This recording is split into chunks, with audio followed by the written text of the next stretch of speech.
रुको एक मिनट, क्या हुआ? बताता हूँ, एक मिनट। वेटर, जी सर। ये खाना किसने बनाया है? सर खाने में कोई मसला है तो मैं चेंज कर देता हूँ आपको। मैंने पूछा है खाना किसने बनाया है, इस बात को रहने दो।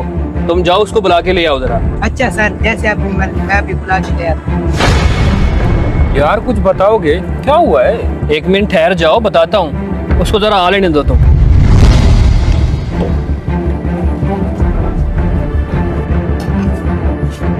कैसा खाना बनाया तुमने? तुम्हारी क्लास लग गई, जाओ तुम्हें कस्टमर बुला ले। अच्छा चलो मैं देखता हूँ, तुम ये ऑर्डर ले जाओ।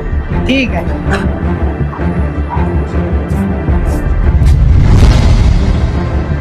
जी सर, क्या बात है?